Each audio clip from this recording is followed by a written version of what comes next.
सब इस जगह पर अपने बहुत से सहाफ़ी साथियों की शहादत पर मुज़ाहरे कर चुके हैं, बहुत से सहाफ़ियों पर हमलों पर एहतजाज कर चुके हैं और आज एक दफ़ा फिर हम अरशद शरीफ की शहादत पर यहाँ पे इकट्ठे हैं। अभी कल ही की बात है, लाहौर में आसमा जहांगीर कॉन्फ्रेंस थी और वहाँ पर मैं बार बार अरशद शरीफ का नाम ले रहा था और ये कह रहा था कि उन पर जो बेबुनियाद और झूठे मुकदमात बनाए गए हैं वो ख़त्म किए जाएँ। तो वहाँ पर कुछ जो फॉरेन डिप्लोमेट्स थे और जो मेहमान थे, तो उन्होंने मुझे पूछा कि ये मैंने 2-3 लोगों का नाम लिया था, अरशद शरीफ का भी नाम लिया था, साबिर शाकिर का भी नाम लिया था, इमरान रियाज का भी नाम लिया। तो मुझे पूछ रहे थे कि इनके बारे में ये क्यों चले गए पाकिस्तान से, अरशद शरीफ साहब, साबिर शाकिर साहब क्यों चले गए। तो मैंने उनको बताया कि इन पर बहुत से मुकदमात दर्ज हो गए थे, इसलिए वो चले गए। अभी मैं एक और कॉन्फ्रेंस से आ रहा हूँ, तो वहाँ पर मुझे एक हमारे सीनियर साथी हैं कुलीग, वो मुझे पूछते हैं कि जी अरशद शरीफ कीनिया क्या करने गया था। मैंने कहा यार आप मुझे बताएं कि अगर पाकिस्तान में आप पर मुकदमे कायम हो जाएं, आपको थ्रेट किए जाएं, आप चीफ जस्टिस ऑफ पाकिस्तान को ख़त लिखने पर मजबूर हो जाएं कि आपकी जान को ख़तरा है और आप किसी और मुल्क में चले जाएं, आप यूएई में जाएं, फिर वहाँ से भी आपको डराया धमकाया जाए, तो आप कहाँ जाएंगे। तो मैंने काफ़ी सारे लोगों से पता किया, तो आपको भी मैं बताना चाहता हूँ कि कीनिया जो है वो दुनिया के उन चंद ममालिक में से एक है जहाँ पे अगर पाकिस्तानी पासपोर्ट आपके पास हो तो आपको फ्री एंट्री मिल जाती है, वहाँ पे इतना वीज़े की रिस्ट्रिक्शन नहीं होती। तो इसलिए अरशद शरीफ साहब जो हैं वो कीनिया गए थे। अब जहाँ तक कीनिया की पुलिस ने जो मौक़िफ़ इख्तियार किया है, तो वो कीनिया की पुलिस का जो मौक़िफ़ है और जो उन्होंने अभी थोड़ी देर पहले एक बाकायदा प्रेस रिलीज़ भी जारी किया है और उनकी हुकूमत के तर्जुमान की तरफ से बाकायदा एक बयान भी जारी किया गया जो वहाँ के मीडिया पे नशर हुआ है।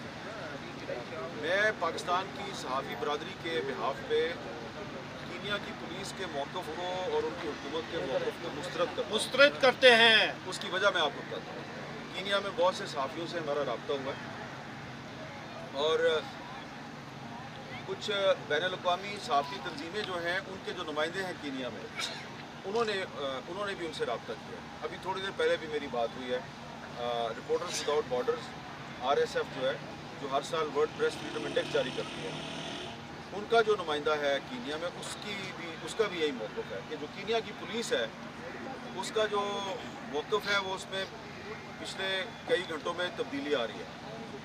पहले उन्होंने कहा जी कि एक बच्चा अगवा हो गया था और उस बच्चे के अगवा के सिलसिले में हम एक गाड़ी तलाश कर रहे थे और उस गाड़ी का एक जाली नंबर प्लेट था, तो इसलिए जनाब हमने उस पर हमला किया।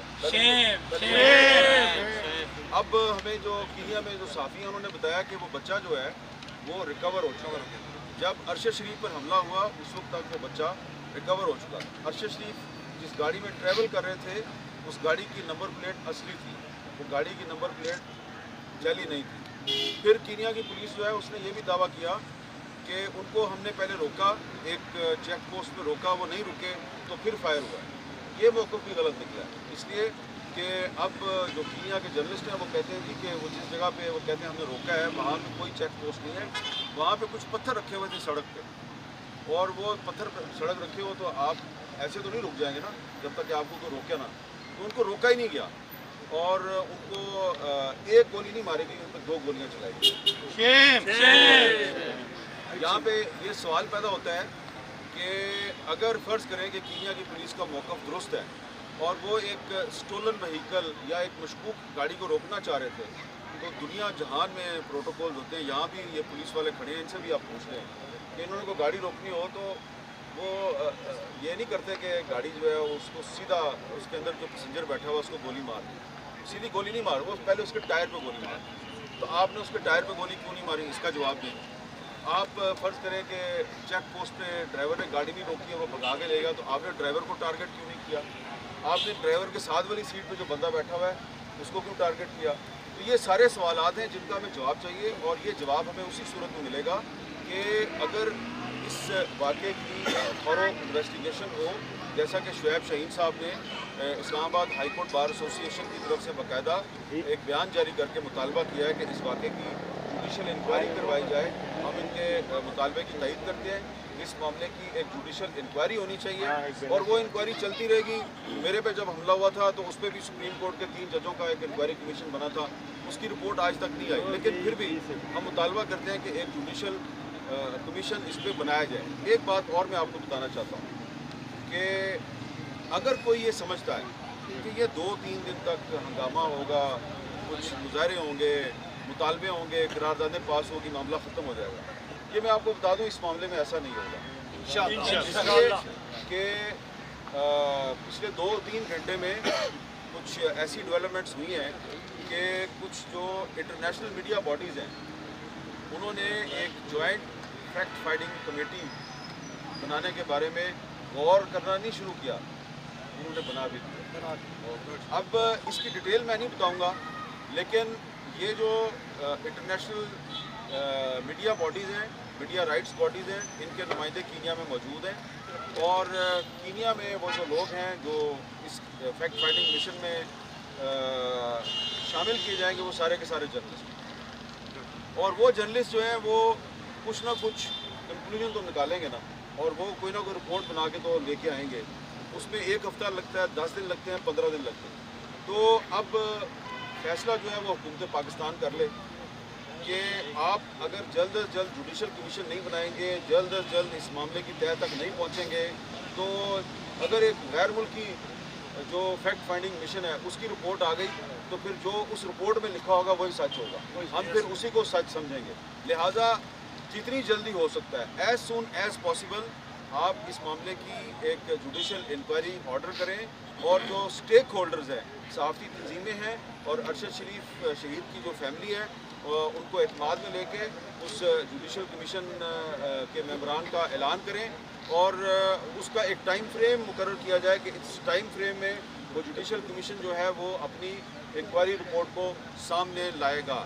اور اگر ایسا نہیں ہوتا تو پھر آج نہیں تو کل, کل نہیں تو پرسوں, جو سچ ہے وہ کبھی چھپا نہیں رہتا اور کچھ نہ کچھ سامنے آ جائے گا. مجھے یہ پتہ ہے ارشد شریف صاحب سے میری آخری ملاقات جو ہے وہ ARY کے دفتر میں ہوئی تھی, وہاں پہ کاشف عباسی صاحب بھی تھے, وسیم بدامی صاحب بھی تھے. تو جو میری انفارمیشن ہے اس کے مطابق انہوں نے اپنی زندگی کو جو لاحق خطرات ہیں اس کے بارے میں انہوں نے انفارمیشن کافی سارے لوگوں سے شیئر کی ہوئی ہے. تو وہ انفارمیشن بھی سامنے آ سکتی ہے, تو اس سے ہو سکتا ہے کہ بہت سے لوگوں کے لیے مسائل پیدا ہو جائیں.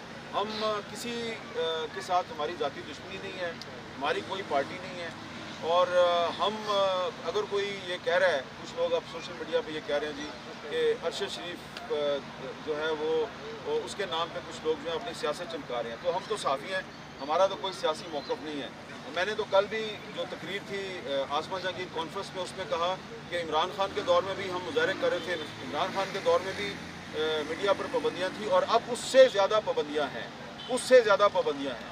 تو جو حکومت پاکستان ہے وہ اگر سمجھتی ہے کہ ہم غلط ہیں اور ہم یہ کہہ رہے ہیں کہ جی میڈیا پر پابندیاں ہیں اور دوبارہ غیر اعلانیہ سینسرشپ ہے, تو بتائے کہ ارشد شریف نے پاکستان کیوں چھوڑا, صابر شاکر نے پاکستان کیوں چھوڑا, ان پہ مقدمے کیوں قائم ہوئے, انہوں نے دبئی میں پناہ لی, دبئی سے ان کو کیوں نکالا گیا, وہاں سے وہ کینیا کیوں گئے. ان سارے سوالات کا آپ جواب دے دیں. کچھ سوالات کا جواب حکومت پاکستان نے دینا ہے, کچھ سوالات کا جواب کینیا کی پولیس نے دینا ہے, اور یہ جوابات جو ہیں جب تک ہمیں نہیں ملیں گے ہم خاموش نہیں رہیں گے. آپ کو پتہ چلا کہ گاڑی میں اور کون کون لوگ تھے ارشد شریف کے علاوہ؟ یہ بھائی ایک تقریب ہو رہی ہے, آپ کو ظلم کے یہ ضابطے ہم نہیں مانتے, ظلم کے یہ ضابطے ہم نہیں مانتے. راولپنڈی اسلام آباد یونین آف جرنلسٹ کے پریزیڈنٹ سینئر صحافی شکیل احمد صاحب یہاں پر موجود. میں ان سے گزارش کروں گا کہ وہ اظہار خیال کریں.